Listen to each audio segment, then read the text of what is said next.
Hi guys, my name is Sarvan Kumar. I am your economy faculty. Welcome to Rathod's IAS Economic Weekly Series. As usual, even this week, we do have a lot of economic current affairs which appeared in different newspapers. So without wasting any time, let us look at the first topic.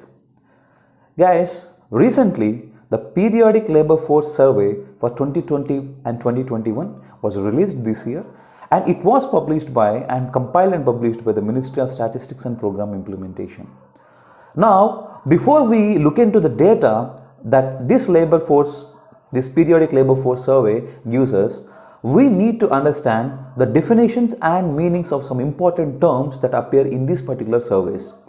Guys, these kind of terms, like I have given you different kinds of terms over here. You just can observe it, like who is an employee, who is an unemployed, who is not in labor force, like what is employment rate, unemployment rate, and what is labor force participation rate. A clear-cut understanding of all these concepts are very much important to address the prelims questions. While you incorporating the data, these kind of a data in your mains answers, you should be very aware about all these important terms. So without any wasting time, we just going to look at and try to understand what is the meanings of an employee, unemployed, and not in labor force. Okay guys, see, try to understand. This would be once and for all, and if possible, try to note it down. See, usually we find three categories of persons in any economy. We find three categories of persons. Like this is the category 1, this is category 2, and category 3 kind of a persons. See, on the basis of the activity status, guys, try to understand.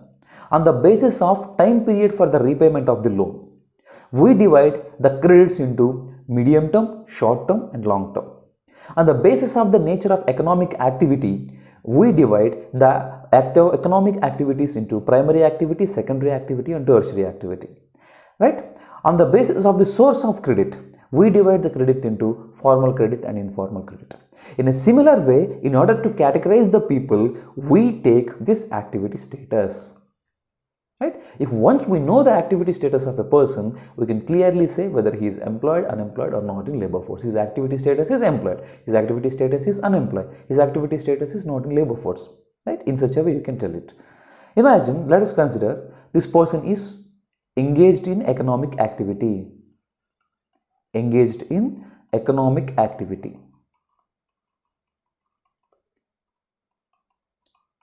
Right? He is engaged in economic activity.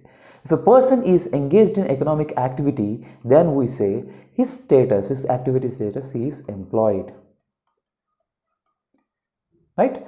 Similarly, when we look at the second category of persons, he is not engaged in any economic activity. He is not engaged in economic activity, but ready for the work. We call such kind of a people as unemployed. Right? We call such kind of a people as unemployed. And we have the third category of persons. See guys, we have the third category of persons. These guys, these are not engaged. These are not engaged and not ready for work. We consider them as not in labor force. Try to understand these things very clearly. See guys. See, if a person is engaged in economic activity, if he is working in some place, then we consider him as employed. Right? And if a person is not engaged in any economic activity as of now, but he is ready to do the work, he is available for the work, then we consider them as unemployed. There are third category of persons, right? These kind of guys who don't engage in any economic activities. Even though if somebody provides them the work, then also they are not ready to do the work. Then we consider such kind of a people as not in labor force. So what does it mean? Only the category 1 persons, only the category 2 persons comes under the definition of labor force. Right? Only the category 1 persons, only the category 1 person, only the category 2 persons comes under the definition of labor force. That means only employed and unemployed comes under the definition of labor force, and those who are not engaged in economic activity, and even if somebody provides them the work, then also they are not ready to do the work, they are considered as not in labor force. I hope it is very clear for you. And one more important thing you need to remember here is, see, by this discussion, you understood that both the persons who are engaged in economic activity are called employed, those persons not engaged in economic activity are but ready to do the work are called unemployed, and only employed and unemployed are considered under the labor force. But the things does not end here. See, those persons who are between the working age population, that is 15 to 59, who are aged between 15 to 59 and who are employed and unemployed comes under the definition of labor force. So, to put it simply for you, both employed plus unemployed, that too between the age group of 15 to 59 comes under the definition of labor force. So, with this discussion, you understood the meanings of, you now understand what is the meaning of an employee. Who is an employee? If a person is engaged in economic activity. So, try to remember this keyword, activity status. We use the term called activity status. If somebody asks you on what basis you describe a particular person as employed, unemployed or not in labor force, on what basis you will decide? You decide it is on the basis of activity status. If you know the activity status of a person, you can clearly say a particular person is employed, unemployed or not in labor force. So I hope you understood what is the meaning of employee. If a person is engaged in economic activity, then we say he is an employee. If a person is not engaged in economic activity, but ready to do the work, if somebody provides him the work, then he is ready to do the work, he is willing to do the work, he is called an employee. Now, if somebody provides him the work, this labor force, see, the third category of persons, he is not working, and even if somebody provides him the work, he is not ready to do the work, then we say he is not in labor force. So I hope you understood the meanings of all these three important terms. Now let us try to understand what is the meaning of employment rate, unemployment rate and labor force participation rate. See, I hope it is very clear for you. Now try to understand a simple example. Now let us consider there are 100 people. Let us consider there are 100 people in economy. There are 100 people in the economy. Now try to understand, out of these 100 people, 40 people are employed. Out of these 100 people, 40 people are employed, right? And 30 people are unemployed. 30 people are unemployed, right? And try to understand, and about the rest of the 30 people are not in labor force, right? Now you can clearly observe here, this is in a simple economy, there are 100 people, out of these 100 people we have 40 employed, 30 unemployed and 30 not in labor force. Now try to understand, guys. See, when we talk about the first term, labor force participation rate,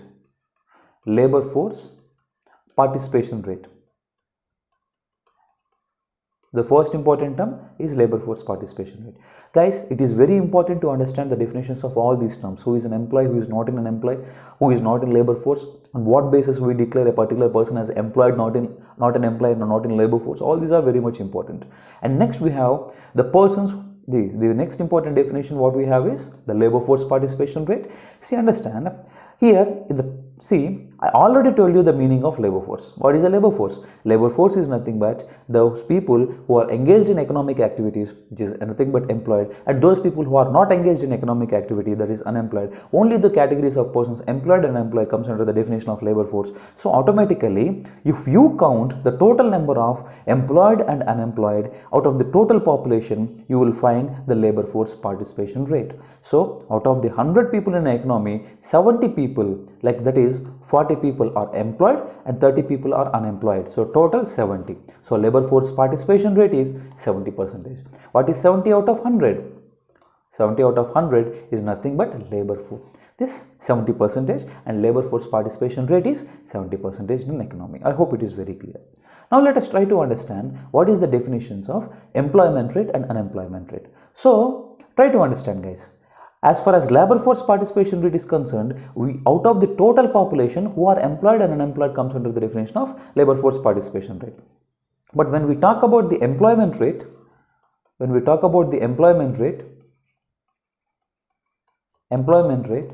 unemployment rate, it is completely out of the labor force. See, in our economy, in our above example, the total number of working population is, the 40 is employed, right? And the 30 is unemployed. The 30 number of people is unemployed, and another 30 number is not in labor force. See, now when we talk about the employment rate and unemployment rate, totally we have the labor force as 70 people, and now you need to understand the employment rate is nothing but the total number of employed out of the labor force. So that is nothing but 40 out of 70. What is the number 40 out of 70? Approximately 50% of the 70 is nothing but 35, right? Around 40 means 53%, approximate number. So the employment rate in the current economy in our example is 53%, right? Now when we look at the unemployment rate, similarly it is nothing but the total number of unemployed out of the labor force. So 30 out of 70. So it is around 47%. So unemployment rate in an economy is 47%. So you need to remember, when we talk about the labor force participation rate, it is nothing but both employed and unemployed, out of total population. When we talk about employment rate and unemployment rate, right? Employment rate is employment out of labor force. Unemployment means unemployed out of labor force, but not out of the total population, not out of total population. You should be very cautious about it. So labor force participation rate means those who comes under the labor force. What is the definition of the labor force participation rate? The total number of employed and unemployed out of the total population. You count the number of people employed and unemployed out of the total population, you will get the labor force participation rate. You count the number of people employed out of the labor force, you will get the employment rate. You count the number of people who are unemployed out of the labor force, you get the unemployment rate. Right? I hope it is very clear for you here. So this is about who is an employee, who is not an employee, who is unemployed, and who is not in labor force. And you also understood about the labor force participation rate, employment rate and unemployment rate, right? See here you clearly understood the meanings of employment rate, unemployment rate and labor force participation rate, and while discussing we are going to discuss about this migrate rate. And after that you need to understand the three more important terms here, that is usual principal status, current weekly status and current daily status. Guys, simple guys. On the basis of economic activity, on the basis of activity status, what I mean to say is on the basis of activity status of a person, we consider a person as employed, unemployed and labor force, not in labor force. Now, if we study the activity status of a person for a particular period of time, then we get the usual principal status, current weekly status and current daily status. Simply, see, in the reference period of 365 days, take the example of this person. Take the work profile of this person for the last 365 days. If in the last 365 days, if the person works for at least 30 days, then we say his current or usual principal status is employed. In the last 365 days, if a person is not engaged in work for 30 days but available for the work for the 30 days, then we say his usual principal status is unemployed. In the last 365 days, if the person is not engaged in economic activity for 30 days, right? Even if somebody provides him the work, then also he is not ready to do the work. Then we say his usual principal status is not in labor force. Right? We study the activity status for a particular period of time. For the 365 days, we use the term usual principle. Similarly, I hope it is very clear for you. Now, similarly, what is the current weekly status? See guys, see, in the reference period of you, the name itself suggesting it's a 1 week, which means 7 days. In the reference period of 7 days, if a person is working for at least 1 hour, then we say his current weekly status is employed. If a person is not working for at least 1 hour but ready to do the work, we say his current weekly status is unemployed. If the person is not engaged in economic activity for 1 hour and if somebody provides him the work, then also is not ready to do the work, then we say his current weekly status is not in labor force. I hope it is very clear. Similarly, the current daily status. If a person is engaged in economic activity for at least 4 hours in a day, then we say his current daily status is employed. Right? Similarly, it goes in the same way. If the person is not working for at least 4 hours a day but available for the work, then we call is unemployed. His current daily status is unemployed. Then, if the person is not engaged in economic activity, not working in an economic activity for at least 4 hours a day, but somebody provides him the work, then also is not ready to do the work, then we say he is not in labor force. His current daily status is not in labor force. But you need to remember, if a person works for at least 1 hour a day but less than 4 hours, we say his current daily status is employed for half day. His current daily status is employed for half day. So in such a way, you need to remember the definitions of all these terms, guys. Guys, remember these terms are very much important for your prelims, so you should not be compromising. So remembering the data is good, but without understanding the definitions of all these important terms, remembering them is of useless. So first you need to have some conceptual clarity, then you remember the data. So this is about these important terms. I hope it is very clear for you. Now the unemployment rate, you know the meaning of unemployment rate now, decreased of 0.6% and fell to 4.2% in 2021. It just decreased by 0.6% and fell to 4.2%. What does it mean? Out of the total labor force, 4.2% of the population are not working, but if somebody provides them the work, these 4.2% are ready to do the work. You know the meaning of unemployment, right? See, now it is 4.8% in 1920. Now it is decreased by 0.6% and reduced to 4.2%. I know the meaning of unemployed. On what basis you declare a person is employed, unemployed or not in labor force? On the basis of activity status. Remember this word, guys. Just try to write down, on the basis of activity status, we divide a person as employed, unemployed or not in labor force. Next important terms, labor force participation rate, employment and unemployment rate. And usual principle, right? Measuring the unemployment, usual principle, current weekly and current daily status. Just try to remember all these macroeconomic concepts which are very much important for your prelims. See, you know the meaning of unemployment rate. Data shows that the rate of joblessness, right, fell to 4.2% in 2021 when compared to 4.8%, right. Earlier in rural areas recorded an unemployment rate of 3% and in the urban areas it is about 6.7%, and on average it just fell to 4.2%. When we look at the labor force participation rate, it is nothing but if you count the total number of working age population, like if we count the total number of employed and unemployed out of the total population, you will get the labor force participation rate. The percentage of the persons in the labor force, you know the definition, right?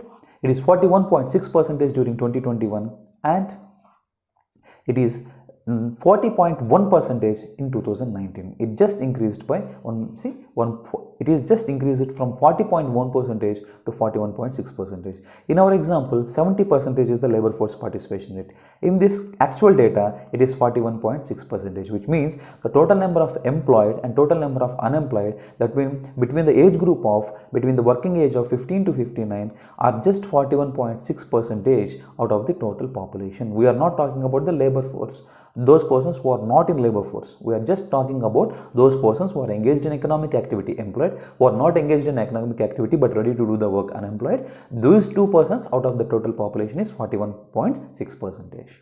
I hope it is very clear. Like all India female labor force participation rate, you can use this data in your mains. Is usual status has increased from 2.3% in 21 to 25.1% as compared to 22.8 a year ago. When we look at the worker population ratio, see, worker population ratio is simple. The number of employed people per 1000 people was 39.8%. right? It increased from 38.2 in the previous year. When we look at the migration rate, simple. The migration rate according to the survey is 28.9%. The migrant rate among the women was 48% and 47.8% in the rural and urban areas. You can simply look at it. Right? When we look at the employment related migration, 4.4% of the migration happened due to employment, which is drastic reduction from 10% in 2011. When we look at the reverse migration, during the COVID-19 pandemic, reverse migration led to a higher rate of unemployment, like agglomeration in rural areas, unemployment agglomeration, right, which caused the rural distress. See, when the labor force returned to their hometowns, there they didn't find any kind of a work. You have seen a lot of people taking the roads, walking on the roads to reach their homelands. When they reached there, they didn't find any work. However, the annual report on the unemployment rate shows a contradiction. Right? This is about the reverse migration. See, when we look at, the NSO uses the rotational panel sampling design. We know not to go into the details, but just try to remember this sentence in the urban areas and assess the labor force participation rate and worker population ratio, unemployment rate, and visits selected households in the rural areas 4 times. There was, however, no revisit of the rural samples. So this is how the National Statistical Office under the Ministry of Statistics and Program Implementation is going to give all this data for us. But you need to remember these terms, but we know not to dwell into the topic. Now, when we look at the essence of the report overall, the report suggests shifting the government's policy directions as it becomes a more rural centric. It is suggesting shift in the government policy decisions. It suggests it has become more rural centric. Creation of the rural jobs other than agriculture sector and Manrega, right? You know about the Manrega, right? When we look at the issues with the survey, experts point out that a second visit to the households in the rural areas, could have provided a bigger and larger picture of unemployment, which could not happen in the survey, as we discussed. See, now let us try to see. This is about the current affair. So, as I promised in the earlier classes, we are not only going to have the data, we are also going to have some statics. See, now you clearly understood the definitions of various concepts. Now, after understanding the concepts, you just have the data with you. Now, your preparation of this particular topic is comprehensive.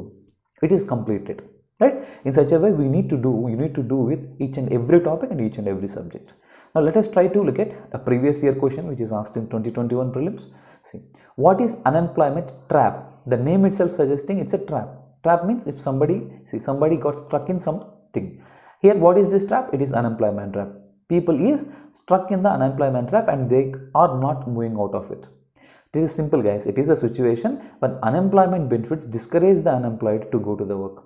Imagine now you are a person. You are currently an unemployed. What is the meaning of an employee? You are not working, you are not engaged in any economic activity, but if somebody provides you the work, you are ready to do the work. This is the meaning of an employee. Imagine if you are unemployed. Now, what is the meaning of unemployment trap? See, you get more benefits by being an unemployed than going to the employment. You're getting my point? If you go to employment, you might get 100 rupees. If you don't go to employment, then you might be getting 110 rupees of the benefits. Just to make you understand, I'm giving this example.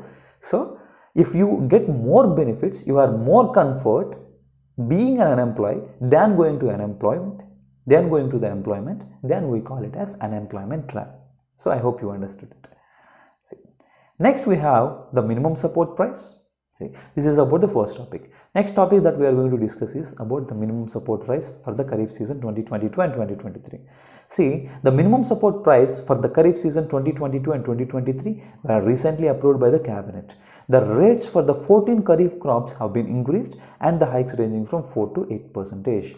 See, you know that for around 23 major crops, the government is announcing the MSP. MSP is nothing but minimum support price. Minimum support price is nothing but it's a remunerative price. What is the meaning of remunerative price? See, guys, remunerative price would be such kind of a price. It is more than the cost of production. Imagine, for our convenience, let us understand, for producing 1 kg of rice, a farmer is spending about 100 rupees. Now, if the government provides the farmer 150 rupees, then we say such kind over and above the 100 rupees of cost of production, then we say it is a remunerative price. If a price for the product, for a produce produced by the farmer is more than its cost of production, then usually we say it's a remunerative price. Similarly, MSP is such kind of a price. How MSP is a remunerative price, we are going to discuss. See, MSP is a rate at which the government buys the buys the grains from the farmers. Currently it is given for 23 major crops, and fair and remunerative price for the sugarcane. See guys, we have discussed about these, MSP, procurement price, fair and remunerative price, all these kind of important prices, in the agriculture price policy. Once we discussed, see, in the economic classes, we have discussed clearly about all these important topics, which is very much important. See guys, like the way in which the money market is very much important in your macroeconomic syllabus. Similarly, these kind of topics, agriculture chapter, particularly the primary sector, is very much important in your Indian economy. I hope it is very clear. See, when we look at how the MSP is calculated, it is like basics for you. See, the MSP was, try to understand three important terms here. The MSP was announced by the government of India before the sowing season. You know the meaning of sowing season. Before the farmers goes for the sowing. And it is recommended by CACP, Commission for Agricultural Costs and Prices. It is recommended. And it is approved by the Cabinet Committee on Economic Affairs. See, CACP recommends the MSP. Then it is approved by the Cabinet Committee on Economic Affairs, and it is then announced by the government of India. You have to be very careful, like announced, like approved, and recommended. You need to be very cautious about these important terms. So the MSP is fixed and announced twice a year on the recommendations of the Commissions for Agricultural Costs and Prices, which is a statutory body, and submits separate reports recommending the prices for the Kharif and Rabi season. So you need to be very careful that the MSP is not announced once in the country. MSP is announced twice in the country, because MSP is a remunerative price which is announced for the farmers before the sowing season. We have majorly two sowing seasons, the Rabi season and Kharif season. So as a result of it, see, before the Rabi season, before the Kharif season, the government of India is going to announce this MSP. So as a result of it, so we have at least twice the MSP is being announced by the government of India in the economy. So this is the next important point you need to remember. See, as I said, the MSP is a remunerative price which is more than cost of production. Try to understand. MS Swaminathan, you might have heard about MS Swaminathan. MS Swaminathan recommended that the MSP should be announced to the farmers, which is 1.5 times more than the cost of production, or 150% of the cost of production. Imagine, this is what the MS Swaminathan recommended. You know, what's the meaning of 1.5% of the cost of production or 150% of the cost of production? Imagine the cost of production of paddy for 1 kg is 100 rupees. Now the MSP for 1 kg of the paddy should be announced as 100 into 150%. Now what is 150% of the cost of production? So 150 rupees.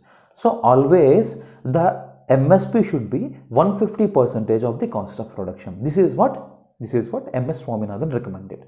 Now comes the main question. You also know that this 150 rupees should be recommended by the CACP. Automatically, this is the institution which recommends MSP, approved by the Cabinet Committee on Economic Affairs, and then finally approval will be given by the Government of India. I hope it is very clear for you. Now, but how to calculate this 100 rupees? How the CACP is going to calculate this 100 rupees is the main question. On what basis the CACP is going to consider it and calculate it.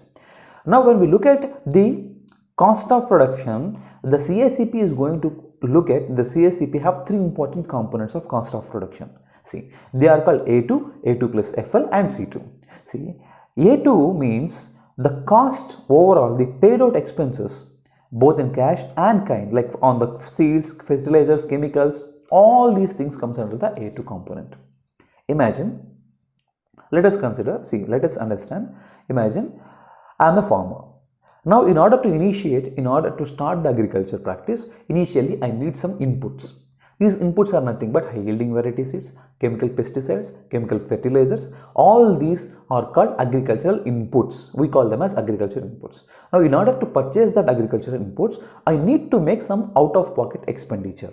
This out-of-pocket expenditure is nothing but A2 component. Imagine I might be spending 600 rupees. I might be spending 600 rupees out of my pocket initially to start this agriculture in order to buy the seeds, fertilizers, chemicals, all these things. This is one component of the cost of production.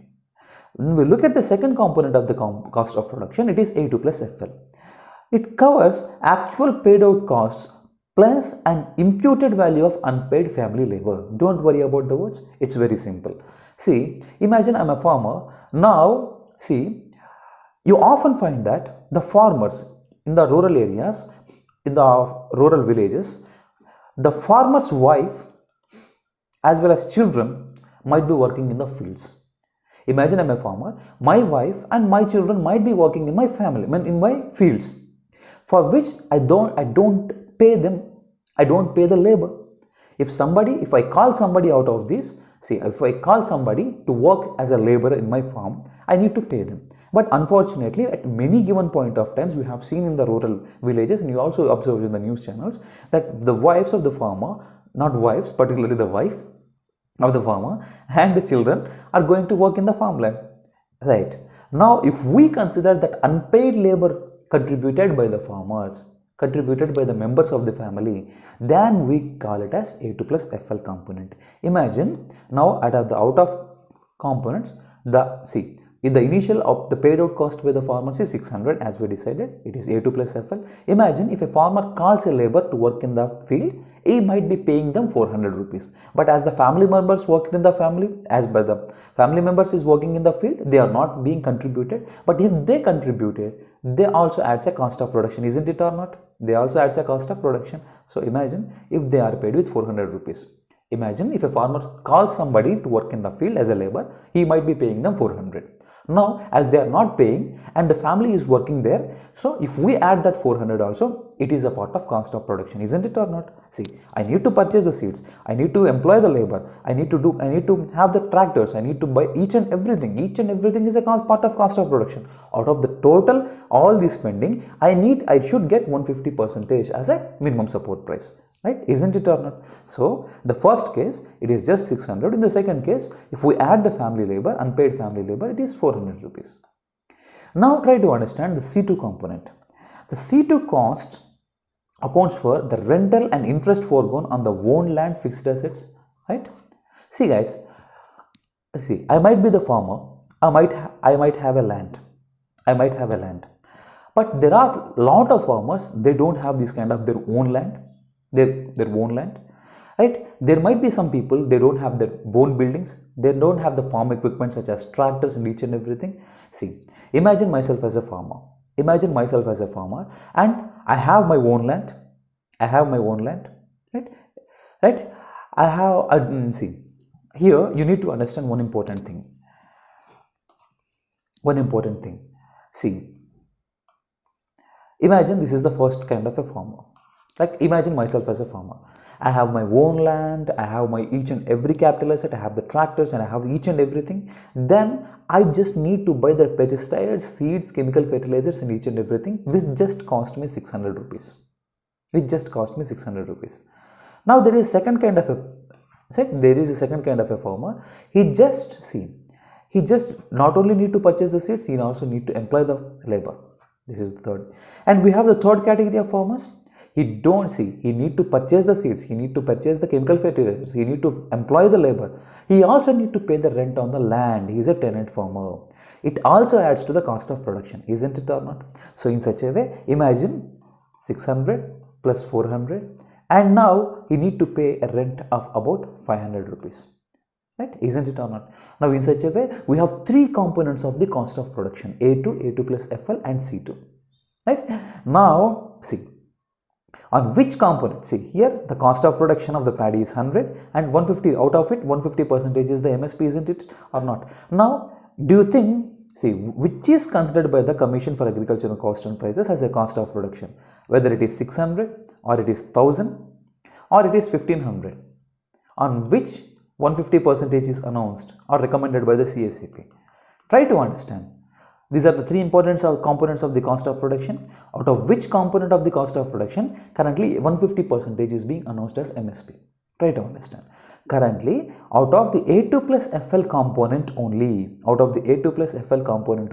Government of India is announcing the MSP.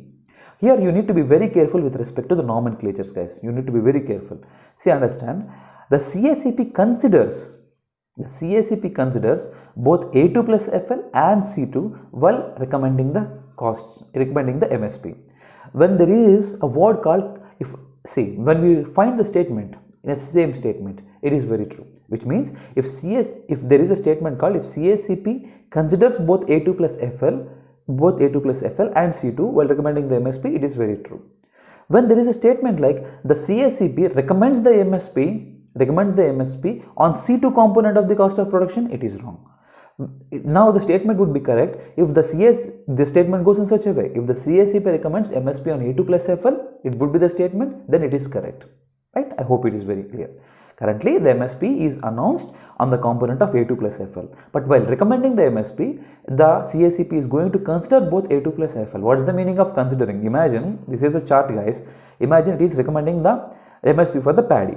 Now, they say that cost of production of the paddy they are going to have some data, which we are not most concerned, but we are, as a UPSC aspirant, we are most concerned about these things.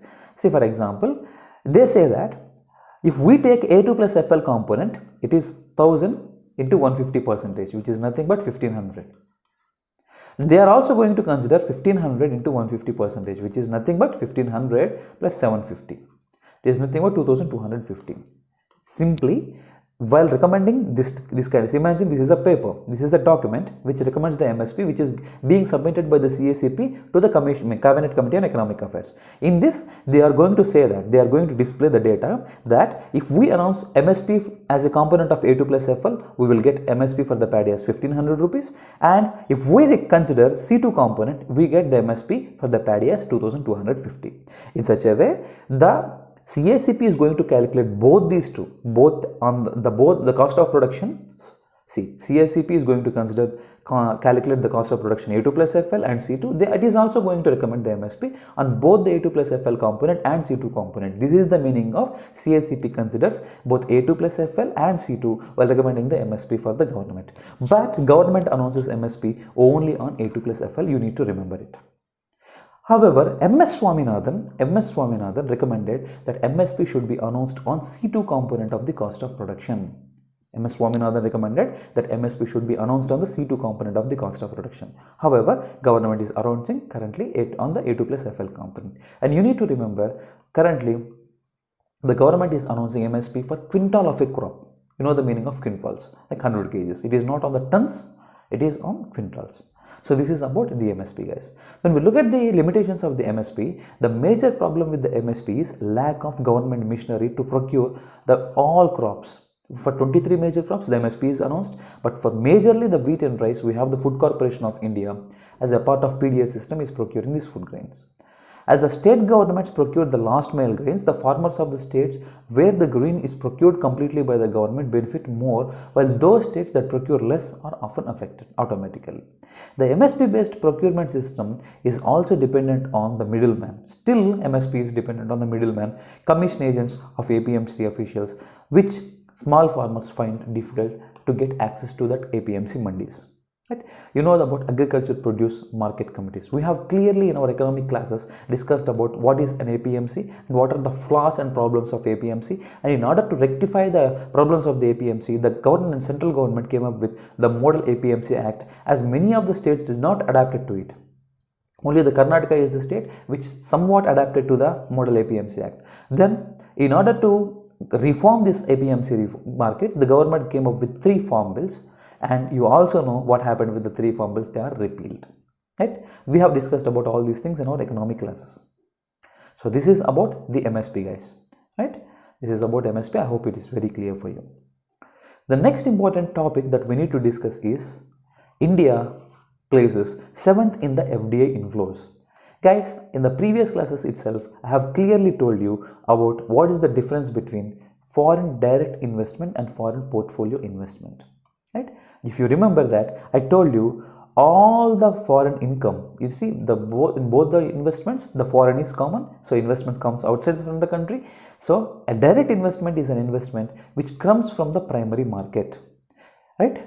A primary market means we have the tools like initial public offering, follow-on public offering, right? If an investment comes into the country, if a foreign investment comes into the country through the primary markets, that is through initial public offering, follow-on public offering, we call it as foreign direct investment. If an investment comes into the economy through the secondary market, that is through stock exchanges, we call it as portfolio investment. If investment comes through the primary market, we usually call it as direct investment. If investment comes through the secondary market, we usually call it as portfolio investment. And we also discussed that the portfolio investments are divided into three: foreign institutional investments, right, depository receipts, and offshore funds. We have discussed about all these things very clearly in our previous economic weekly series also, right? So this is the basic difference between foreign direct investment and foreign portfolio investment.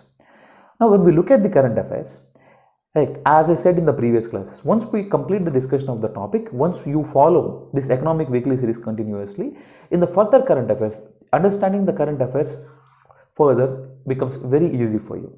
So this is how it happens. So India is ranked 7th despite a 30% decline in the foreign direct investments into the country. The United States with 367 billion remain the top recipient of FDI. Guys, these are very much important for your prelims topics. China 181 billion, Hong Kong 141 billion, retained the second and third positions respectively. Among the top 10 host economies, only India saw a decline in its inflow. However, the outward FDI from India rose 43% to 15.5 billion in 2021, which is coming onto the country, and outward flow of the FDIs means which is going out of the country. When we look at the chart, the top 10 FDI recipients, FDI inflows: United States, right, China, Hong Kong, and as I said, India is placed at the 7th, and Mexico, Russia, Singapore and Hong Kong. Just try to remember this data. Often these kind of data are very much important. You might get the questions in the prelims being asked comparing India with China, comparing India with Singapore, Hong Kong, or what is the top country that receives FDIs in the world. So this is about the FDI inflows into the economy, and as this data is provided by the UNCTAD. Now, as I see, UPSC is going to ask you about the different kinds of institutions. So understanding the details of the UNCTAD is also very much important. So I already incorporated in it. So what is an UNCTAD? It's a permanent intergovernmental body. They might trick you it as a statutory body, non-statutory body, like in such a way. It is a permanent intergovernmental body established by the United Nations General Assembly. Those bodies are those institutions which comes under the umbrella of this United Nations. These are very much important, guys. You need to be very careful there. It's a part of UN Secretariat. It reports to the UN General Assembly and the Economic and Social Council. These are very much important. Even in the 2022 prelims, there is a question with respect to these UN bodies. But it has its own membership, leadership and budget. It is also a part of United Nations Development Program. They might give you a statement like it is not a part of United Nations Development Program, UNDP. So all these terms are very much important, and in the previous classes itself we have discussed about the difference between foreign direct investment and foreign portfolio investment. If somebody did not attend those classes, just please do go back to those classes and try to revise the concepts. So this is about this FDIs which is provided by the data from the UNCTAD. So this is about, guys, this is about the labor force periodic labor force survey data. We have discussed about different concepts. I hope it is very clear for you. You have got a clear-cut knowledge, clear-cut understanding about the different concepts. And we also discussed about the MSP. We have discussed about the statics, and we also discussed about the data, current affairs. And we also discussed about the FDIs inflows, which is a latest current affair. We have clearly discussed about the difference between FDIs and FPIs in our previous classes. Just please do visit that. And in this class itself, we also have given a brief difference between the FDIs and FPIs. So this is all about this week's current affairs, guys. So in a similar way, in the next week also, we are going to look at different current affairs, different economic current affairs appear in different newspapers. So guys, as I promised in the earlier classes, we not only going to discuss the current affairs. Just merely reading out the current affairs and saying you the current affairs is not going to suffice the preparation. Understanding the concepts, conceptual clarity along with the current affairs is the best way and comprehensive way to cover the syllabus. So both the statics as well as current affairs, amalgamate both of them, complete your syllabus. It goes true, it is a true for each and every subject. Right? So I hope you clearly understood and enjoyed these current affairs, and in the next week also we are going to look at these current affairs in the same way. Till then, thank you and stay tuned to Rathods IAS.